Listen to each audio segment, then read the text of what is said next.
तो दोस्तों आपका फिल्मी चीटी चैनल पर स्वागत है और आज मैं एक्सप्लेन करने वाला हूं 2026 में आई मूवी मर्दानी 3 को। मूवी को एक्सप्लेन करने से पहले मैं यही कहना चाहूंगा कि अगर आपको एक्सप्लेनेशन अच्छा लगता है तो आप चैनल को सब्सक्राइब करके जरूर जाइएगा। अभी देख लो फिर करके जाना। चलिए आपको सुनाता हूँ इस मूवी की कहानी। तो मूवी की शुरुआत में हम देखते हैं कुछ लोग 2 बच्चियों को अगवा करके ले जा रहे हैं। फिर उसके बाद हम देखते हैं एक गिरोह कई सारी लड़कियों को सप्लाई कर रहा है। उसी में पुलिस ऑफिसर शिवानी भी थी, जो कि गिरोह के सभी लोगों को मार उन लड़कियों को बचा लेती हैं। शिवानी की बहादुरी को देखते हुए उसे एनआईए का हिस्सा बना दिया जाता है। फिर हमें बताया जाता है कि टर्की के इंडियन एम्बेसडर की बेटी को अगवा कर लिया है किसी ने। शिवानी ऐसे केसेस हैंडल करने में एक्सपर्ट थी, तो सही जिम्मा दिया जाता है उस बच्ची को ढूंढने का। एम्बेसडर की बच्ची रूहानी के साथ उनके केयर टेकर की बच्ची झिमली भी अगवा हुई थी। शिवानी अपराध स्थल पहुंचती है और बिना फॉरेंसिक टीम बिना हाथ में ग्लव्स पहने लग जाती है सुराग ढूंढने में। स्नीफर डॉग की मदद से उन्हें पता चलता है कि बच्चियों को जबरदस्ती उठा के ले गए हैं अपहरणकर्ता। जांच पड़ताल करके शिवानी बताती है कि जो लोग रूहानी को ले गए हैं वो नहीं जानते थे कि वो एम्बेसडर की बेटी है। उन्होंने दोनों बच्चियां उठाई हैं। वो बच्चियां मिट्टी में खेल रही थी तो उन्हें गाँव का समझा होगा। अपहरणकर्ता कॉल नहीं करने वाले, वो बच्चियों को शायद बेच देते होंगे। अगर वो जान गए कि बच्ची कौन है तो शायद वो उसे मार भी डाले। ये व्यापार है उनका, तो नुकसान फायदा दोनों जानते होंगे। अब फिरौती की कॉल हम करवाएंगे उनसे लालच देके। उन्हें बताना होगा कि बच्ची को जिंदा हमें वापस देने में ज्यादा फायदा है। अब हम देखते हैं उन गुंडों को जिन्होंने बच्ची को अगवा किया है। वो उन दोनों को एक आदमी को बेच देते हैं जो कि एक औरत के लिए काम करता है, जिसे सब अम्मा कहकर पुकारते हैं। 20 लाख रुपए में बेचा उन्हें। एम्बेसडर ऐलान कर देते हैं कि जो मेरी बेटी के बारे में जानकारी देगा उसे 2 करोड़ मिलेंगे। गुंडों का दिमाग सोचने पे मजबूर हो जाता है, पर वो बच्ची को बेच आए थे। अब हम देखते हैं अम्मा को। अम्मा हर तरह का गलत काम करती है। मेन व्यापार है उसका बच्चों को अगवा करके उन्हें अपाहिज करके भिखारियों को बेच के उनसे भीख मंगवाना। सब अम्मा से खौफ खाते हैं। मारना काटना उसके लिए आम बात है। अम्मा को जब पता चलता है कि उसके आदमी ने एम्बेसडर की बेटी खरीदी है तो टेंशन में आ जाती है वो। अब आदमी दोनों बच्चियों के पास एक कंपाउंडर को लेके आता है। अम्मा को ऐसी लड़कियों की तलाश थी जिनका महीना न शुरू हुआ हो।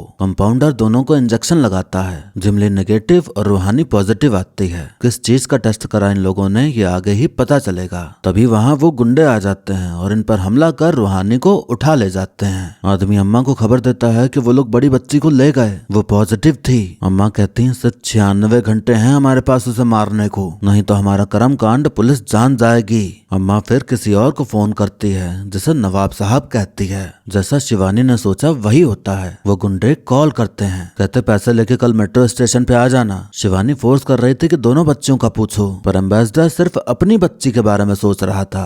अब अगले दिन एम्बेसडर जाते हैं पैसे लेके मेट्रो स्टेशन। सिविल ड्रेस में हर जगह पुलिस तैनात थी। एम्बेसडर पैसों से भरा बैग एक चेयर पे रख देते हैं। तभी बैग कोई आदमी ले जाने लगता है तो शिवानी उसके पीछे भागती है। भीड़ में आदमी बैग अपने साथियों को पकड़ा देता है जिनके पास बच्ची थी। वो आदमी भाग नहीं पाता, शिवानी के हत्थे चढ़ जाता है। फातिमा नाम के एक पुलिस ऑफिसर उन लोगों को भागते देखती है तो उन्हें रोकने का ट्राई करती है, पर गुंडा उसे मुक्का मार गिरा देता है। आदमी को खूब पीटा जा रहा था पर वो मुंह ही नहीं खोल रहा होता। शिवानी उससे कहती तुम्हारे ऊपर ऐसी ऐसी धाराएं लगेंगी ना कि कभी अपनों का मुंह भी नहीं देख पाओगे। बता दो अपने लोगों के बारे में तो शायद सजा कम हो जाए। आदमी बताता है अम्मा भिखारियों का माफिया चलाती हैं। इस बार उसे 8-9 साल की बच्चियां चाहिए थी, गरीब घर की बच्चियां, ताकि उनके घर वाले ज्यादा कुछ कर ना पाए। अम्मा ने इस बार 2 लाख की जगह 10 लाख का रेट रखा था एक लड़की का। अब तक 7 बच्चियां बेच चुके हैं उनको। दूसरी लड़की उनके ही पास है। फातिमा को अपनी माँ की जगह पर नौकरी मिली है। शिवानी फातिमा को अपने साथ ही शामिल कर लेती है क्योंकि उसने ही उन लोगों के चेहरे देखे थे तो वो मदद कर सकती थी उनको पकड़ने में। अम्मा झिमली से मिलती है, उसे लोरी सुनाते हुए बेहोशी का इंजेक्शन लगा देती है।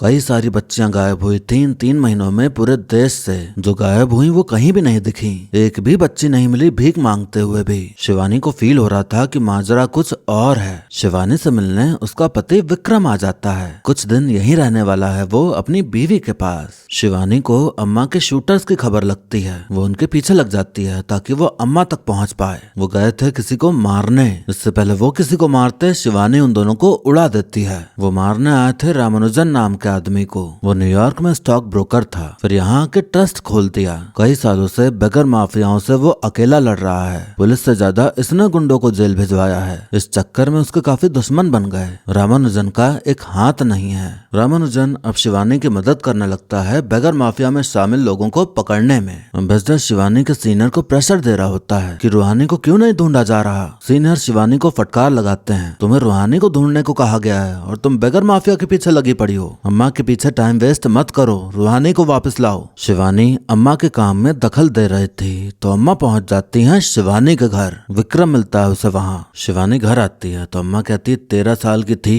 जब घर से खींच के ले गए थे मुझे और मेरी बहन को। किडनी निकालने ले जा रहे थे हमारी, रास्ते में पुलिस ने धर लिया। पहली बार खाकी देखकर खुश हुई थी। दरोगा ने 5,000 रुपए जेब में रखा और छोड़ दिया। तेरी इस खाकी से ना मुझे नफरत है। अगली बार मेरे अड्डों पर रेड डाली ना तो तेरा पति बचेगा नहीं। फिर उसने विक्रम को नशीला पदार्थ दे दिया था तो उसे अस्पताल में भर्ती करना पड़ता है। अपहरण करने वाले गिरोह का एक मेंबर पिंकू जुआरी था। जो पैसे उन्हें दिए गए थे उसके सीरियल नंबर हर खबरी को बता दिए जाते हैं। तो जब पिंकू जुआ खेलने गया होता है तो उन्हीं पैसों का इस्तेमाल करता है। नोटों का सीरियल नंबर देखते ही एक आदमी शिवानी को खबर कर देता है। शिवानी ने फातिमा को बुलाया अपने साथ चलने को। रामानुजन उसके साथ ही था तो वो भी आ गया। बैकअप का इंतजार करते रहते तो वो लोग भाग सकते थे तो शिवानी खुद ही अंदर घुस गुंडों से भिड़ जाती है। रूहानी एक कमरे में थी और एक गुंडा भी उसके साथ था। फातिमा के पैर पर गोली लग जाती है। गोलीबारी की आवाज सुन रामानुजन भी आ जाता है वहाँ पे कुछ मदद करने। गुंडा उस पर हमला कर देता है पर वो गुंडे को मार गिराने में कामयाब हो जाता है। रूहानी डरी हुई थी तो वो उसे लोरी सुना के शांत करने लगता है, वही लोरी जो अम्मा गाती हैं। रामानुजन रूहानी का दम घोटकर उसे मार डालता है। मतलब वो कोई अच्छा इंसान नहीं बल्कि अम्मा का साथी है। जिस नवाब साहब से बात की थी अम्मा ने फोन पर, यही है वो। शिवानी गुंडों को निपटा के जब वहाँ आती है तो वो रोने की एक्टिंग करने लगता है। शिवानी को बहुत बड़ा धक्का लगता है कि वो कितना करीब थी पर फिर भी रूहानी को बचा ना पाई। इसके बाद रामानुजन अम्मा से मिलने जाता है। इन दोनों के बीच माँ बेटे का रिश्ता है। रामानुजन ने ही प्लान बनाया था सारा खुद को मरवाने का ताकि शिवानी की नजर उस पर पड़े और फिर उससे दोस्ती हो जाए। उसकी मदद से वो रूहानी तक पहुंचना चाहता था। उसका मेन टास्क ही यही था कि रूहानी को मारना है ताकि उनके काम का पता न चले, वो काम जिसके बारे में किसी को नहीं पता है। अम्मा शिवानी को फोन करके कहती है 30 साल हो गए हैं मुझे इस काम में पर पुलिस ने इतनी शिद्दत से कभी किसी को नहीं ढूंढा। पता है क्यों? क्योंकि इस बार किसी बड़े बाप की बेटी है। क्या तुझे लगता है कि तेरे खाकी वाले दूसरी वाली को ढूंढने में भी इतनी ही मेहनत करेंगे? हर गली हर नुक्कड़ से तो कट मेरे पास आता है ना, उस भीख का एक हिस्सा तुम पुलिस वालों को भी जाता है। हम तो 100-200 हैं पर तुम तो 80,000 हो। सबसे बड़ा माफिया तो तुम वर्दी वालों का है। हर वर्दी की कीमत है। बताओ तुम्हारे कितने जीरो बढ़ाने हैं? शिवानी कहती है होंगे वर्दी वाले जो बिक जाते हैं पर तेरी बदकिस्मती कि तू उस एक से भिड़ गई जो तुझ जैसों से कट नहीं लेती, तुझ जैसों को काट के रख देती है। झिमली को तो मैं वापस ला कर रहूंगी, फिर चाहे तुझे ही क्यों ना मारना पड़े।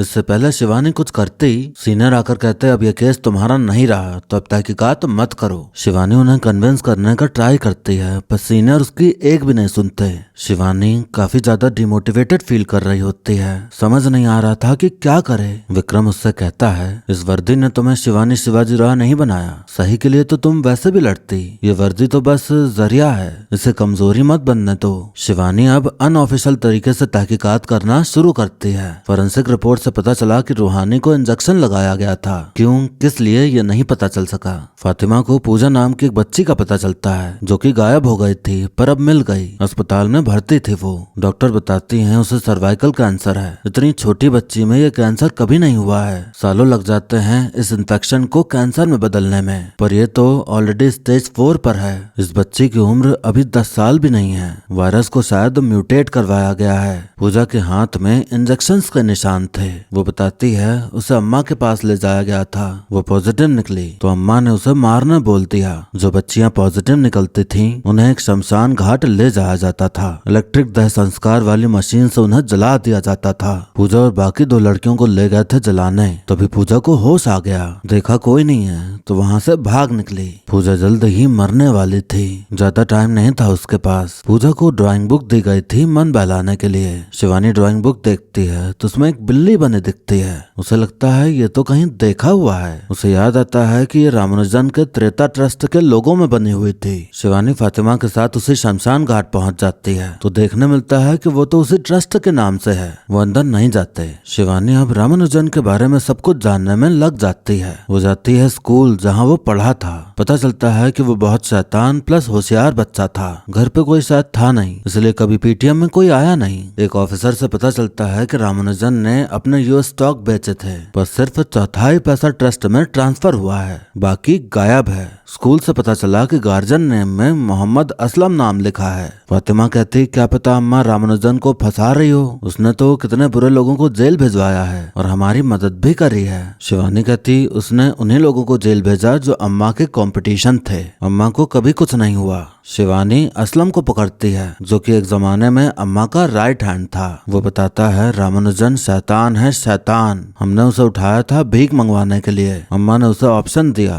कि आंख फुड़वा के भीख मांगो या हाथ कटवा लो। उसने खुशी खुशी अपना हाथ कटवा लिया। अम्मा ने जब पूछा ऐसा क्यों किया तो बोला, बिना हाथ के तो यहाँ से भाग सकता हूँ पर बिना आंखों के नहीं, भीख तो मैं नहीं मांगूंगा। अम्मा उसे फिर भी भेजती हैं भीख मांगने तो वो नॉर्मल से ज्यादा पैसे कमा के लाता है। रामानुजन कहता, चोरी करी, झूठ बोला, डाका डाला, लेकिन मैंने भीख नहीं मांगी। अम्मा कहती, इरादा क्या है तेरा? रामानुजन कहता, भागना है मुझे, स्कूल जाना है मुझे। अम्मा हंसती है और कहती, चल मैं भेजूंगी तुझे स्कूल। असलम कहता, फिर बाद में रामानुजन ने मेरा हाथ काट के हिसाब बराबर कर लिया। उसके अमेरिका से वापस आने के बाद फिर अम्मा ने मुझे भगा दिया। शिवानी समझ जाती है कि रूहानी को उसी ने मारा है। वो असलम को गवाह बनाने का सोचकर उसे जेल में डाल देती है। शिवानी को अम्मा तक पहुंचना था तो एक प्लान बनाती है। वो रामानुजन से कहती, कुछ बच्चियों का पता चला है जिन्हें अम्मा के अड्डे पर रखा गया है, उन्हें छुड़ाने जा रही हूँ तो तुम उनके लिए जगह बना लो अपने एनजीओ में। रामानुजन तुरंत निकला अम्मा से मिलने तो शिवानी उसके पीछे लग गई और दोनों को रंगे हाथों पकड़ लिया। असलम जब इन दोनों को जेल में आता देखता है तो खुद ही अपनी नस काट लेता है। उसे मालूम था कि ये दोनों तो उसको वैसे भी नहीं छोड़ने वाले, तो इसलिए खुद ही निकल गया। शिवानी ने फातिमा को जिम्मेदारी दी थी असलम पर नजर रखने की, पर उसने अपनी ड्यूटी सही से नहीं निभाई।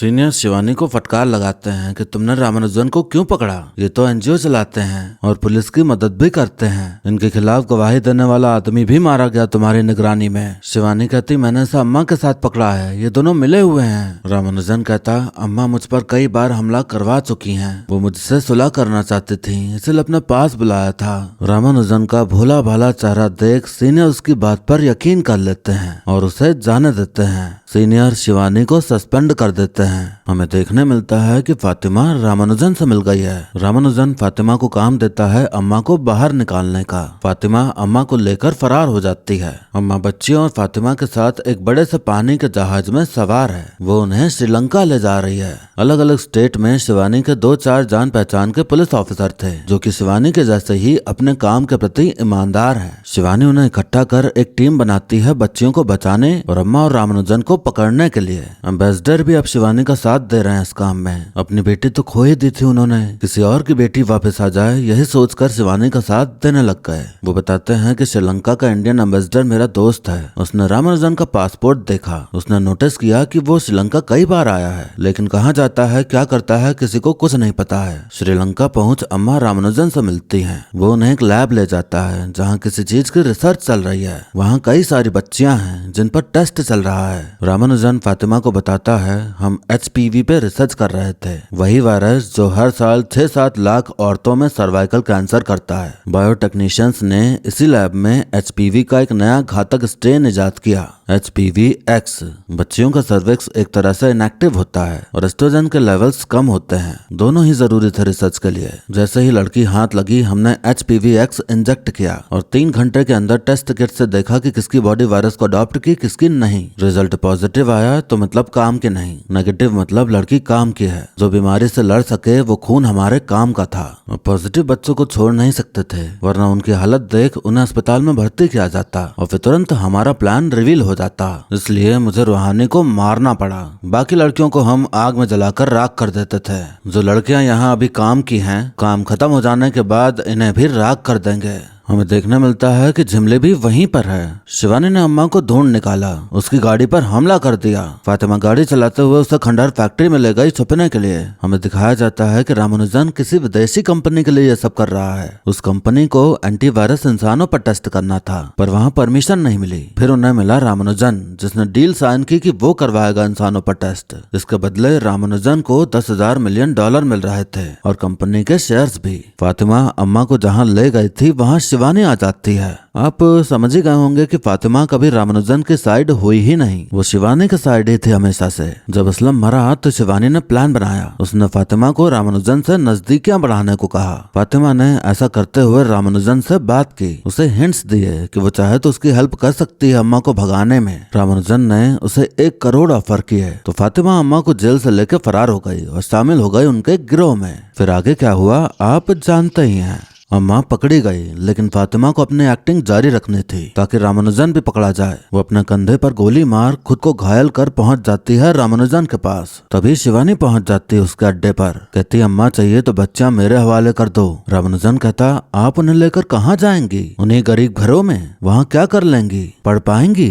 कुछ बन पाएंगी? इनकी सच्चाई तो आप भी जानती हैं। कोई सड़क से उठा लेगा, चलती गाड़ी में इनके साथ दरिंदगी करेगा। शादी नहीं हुई तो घर वालों से मार खाएंगी, हुई तो दहेज के लिए जला दी जाएंगी। उससे तो ज्यादा ही इज्जत मिलेगी इन्हें मेरी लैब में। इनकी बदौलत 20 साल का रिसर्च 6 महीने में हो रहा है। हाँ कुछ जाने जाएंगी जरूर, लेकिन 20 साल में कितनी बचेंगी वो सोचिए। शिवानी कहती भगवान है क्या तू? तुझे किसने हक दिया किसी के जीने मरने का डिसाइड करने का? ये तूने अपने फायदे के लिए किया है। रामानुजन कहता 20 लाख करोड़ का मार्केट है एंटीबॉडीज का और ड्रग अप्रूवल में 15-20 साल लग जाते हैं। अगर हम ऐसी ड्रग इजाद करें जो हमें पता है कि वो काम करेगी, सालों का ट्रायल एरर बच जाएगा। और अगर यही जानकारी इस दुनिया से पहले मुझे पता हो तो मैं स्टॉक मार्केट की लॉटरी हार ही नहीं सकता। पर इसका मतलब ये नहीं कि जाने नहीं बचेंगी। एक लड़की के मरने पे 100 जाने बचती हैं तो क्या गलत है? शिवानी कहती 100 गुनहगार के साथ न्याय नहीं भी हो तो चलेगा, पर एक भी निर्दोष के साथ अन्याय नहीं होना चाहिए। अगर 100 जाने बचाने के लिए एक भी जान लेनी पड़े तो वो गलत है। उधर अम्मा को बांध के रखा था जंजीर से। वो पिन के जरिए जंजीर खोलने में कामयाब हो जाती है। भागने के लिए वो एक ऑफिसर को बंदी बना लेती है। तो अभी वहाँ शिवानी आ जाती है और गोली मार उसका काम खत्म कर डालती है। अब समय आता है एक्सचेंज करने का। अम्मा के बदले बच्चियां। शिवानी अम्मा को व्हील चेयर पे बैठा देती है, कुछ इस तरह कि लगे कि जिंदा है पर बेहोश है। रामानुजन को पता चल गया था कि फातिमा शिवानी से मिली हुई है। अम्मा के ऊपर जब हमला हुआ तो उन्हें कैसे पता चला कि अम्मा की लोकेशन क्या है? तो ये दिमाग लगा के रामानुजन को समझ आ गया कि फातिमा जासूस है। अब रामानुजन के पास अम्मा आती है और शिवानी के पास बच्चे। रामानुजन देखता है अम्मा तो मर चुकी हैं। फिर उसकी नजर जाती है उसकी छाती पर। बॉम्ब फिट करके भेजा था शिवानी ने। बम फटा और रामानुजन और उसके चेले चपाटे सब उसमें घायल हो गए। शिवानी के टीममेट्स ने चेलों को निपटा डाला, जो बच गए थे उनको। शिवानी कहती है हर बार लड़कियां ही क्यों? शायद ये समझते हैं कि हम कमजोर हैं। क्या ही हम वापस लड़ेंगे? क्या ही हमारी चीख कोई सुनेगा? हाँ अक्सर हमारी चीख कोई नहीं सुनता, पर आज नहीं। आज तू चीखेगा और कोई नहीं सुनेगा। तेरे जैसे राक्षस हर गली हर नुक्कड़ में हैं, फिर भी हम जी रहे हैं उनके बीच, ये सोच के कि एक दिन कुछ बदलेगा। जब जब तेरे जैसे राक्षस पैदा होते हैं तब तब एक देवी को जन्म लेना पड़ता है तुझ जैसे राक्षस का वध करने के लिए। वो उसे खूब मारती है, फिर वो उसे उसके ही बनाए हुए HPV-X वायरस का इंजेक्शन उसे ही लगा देती है ताकि वो तड़प तड़प कर मरे। शिवानी ने इतना शानदार काम किया, इतनी सारी बच्चियों को बचाया बिना अपनी जान की फिक्र करते हुए। वो सीनियर जो उसे हमेशा डांटता रहता था, काम में बाधा बना रहता था, वो उससे माफी मांगते हैं। शिवानी कहती है मैं नहीं चाहती कि आगे चल के मैं कुछ करूं तो मुझे रोका जाए। मुझे अपनी एक टीम चाहिए। उसे अपनी टीम बनाने की परमिशन दे दी जाती है। टीम में उन्हीं लोगों को शामिल किया जिन्होंने बच्चियों को बचाने में उसका साथ दिया। रामानुजन तड़प तड़प कर गंदी मौत मरता है। इसी कहानी के साथ ये मूवी यहीं पर खत्म हो जाती है। तो दोस्तों हमने देखी एक ऐसी फिल्म जिसकी कहानी बहुत अलग या हटके नहीं है। इसके पार्ट 1 और 2 में भी लगभग सेम कहानी थी और फिर पार्ट 3 में भी थोड़ा हेर बदल करके वही बना दिया गया है। पार्ट 1 और 2 के विलन ऐसे थे कि देख के लगता था कि हाँ वो सच में विलन ही हैं। मुझे अम्मा जी का किरदार ऐसा लगा कि पता चल रहा था कि वो एक्टिंग कर रही है इस तरह से कि डराने वाला फील आए। पर आया नहीं। लोरी गाना, महीने महीने भर से ना नहाया हुआ गेटअप रखना, मतलब मूवीज में जो स्टार्टर पैक होता है विलन को डरावना दिखाने का, वही इसमें यूज किया गया है। अभी मैंने दलदल सीरीज एक्सप्लेन करी और वध 2 मूवी एक्सप्लेन करी और फिर अब ये एक्सप्लेन कर रहा हूँ। इन तीनों में लगभग सेम ही टॉपिक है। मुझे इस चीज से दिक्कत है। अब कास्ट डिस्क्रिमिनेशन का टॉपिक उठा लो या लड़कियों के साथ दुष्कर्म करने का टॉपिक उठा लो, कुछ नहीं तो एक वॉर फिल्म बना दो एक्सट्रीम देशभक्ति के साथ। अब हर दूसरी तीसरी फिल्म में यही टॉपिक डाल दिया जाता है। जनता इमोशनल होकर इस फिल्म को अच्छा मान भी लेती है कि चलो अच्छा मैसेज देने का काम किया है फिल्म ने। पर बात यह है कि फिल्म मेकर्स ने ये इजी एक्सेस पकड़ लिया है फिल्म को हिट कराने का, और कोई टॉपिक ही नहीं रह गया है बॉलीवुड वालों के पास मूवी हिट कराने के लिए। या तो कहीं से चेप लेते हैं या फिर बायोपिक बना देते हैं। ओरिजिनल के नाम पे यही 2-4 टॉपिक से रिलेटेड मूवी बना के अपना काम चला लेते हैं। Science fiction, super hero genre, survival, thriller, suspense, ये सब टॉपिक एक्सप्लोर ही नहीं कर रहा बॉलीवुड में कोई। बेस्ट थ्रिलर के नाम पे दृश्यम मूवी है बॉलीवुड के पास, जो कि वो भी कॉपी ही है। लव स्टोरी की उम्मीद लगाओ तो छपरी पन्ने पे उतर आते हैं ये। एक्शन मूवी का सोचो तो बागी फोन लेके चले आते हैं अपनी बेइज्जती कराने। बॉलीवुड का अभी बाकी इंडस्ट्री से साठ गांठ करके ही काम चल रहा है। साउथ से डायरेक्टर ले आते हैं या एक्टर ले आते हैं अपनी मूवी हिट कराने के लिए, या खुद ही चले जाते हैं साउथ की फिल्मों में काम करने। पर बात तब भी नहीं बन रही है क्योंकि ये 60 गांठ वाली फिल्में भी फ्लॉप होते हुए नजर आ रही हैं। मूवी की बात की जाए तो ऐसा फील हो रहा था कि जैसे इस फिल्म को हम पहले भी देख चुके हैं। हाँ, थोड़ा कॉन्सेप्ट चेंज करने के लिए वायरस वाला एंगल दिखा दिया गया है, बाकी कुछ भी नया नहीं था। सब सेम था जो हम देखते आ रहे हैं सदियों से। मूवी में एक बात सही लगी जो सच्चाई दिखाती है, वो ये कि बड़े घर की बेटी थी इसलिए उसको ढूंढने के लिए पूरी टीम लगाती। अगर सिर्फ झिमली गायब हुई होती तो उसके पिता को गुमशुदगी की रिपोर्ट लिखाने के लिए ही 4 बार थाने के चक्कर लगाने पड़ जाते। इस देश में अगर रहना है तो आपकी किसी ऐसे इंसान से बोलचाल जरूरी है जो बड़े ओहदे पर बैठा हो। अगर कुछ आपके साथ होता है और आपके जानने में कोई भी नहीं है तो लड़ाई बहुत लंबी होने वाली है दोस्त। इंसाफ मिलेगा या नहीं इस उम्मीद की भी उम्मीद नहीं कर सकते आप। ये बात भी बिल्कुल सही है कि असली गिरोह तो पुलिस वाले ही हैं। हर किसी से हफ्ता लेते हैं, हर गलत काम का कट जाता है उनको। शिवानी जैसे ईमानदार ऑफिसर से बहुत मुश्किल से मिलेंगे आपको,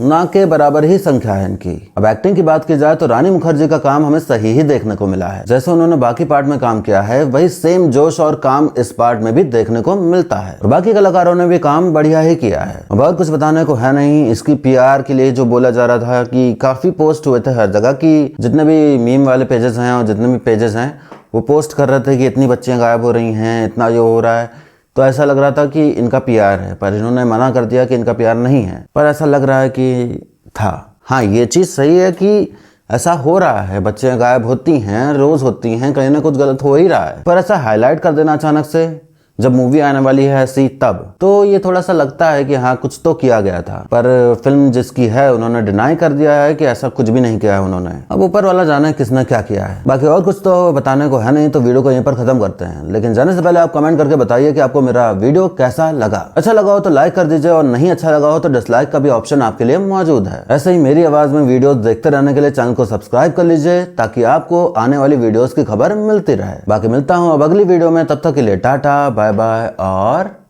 नमस्ते।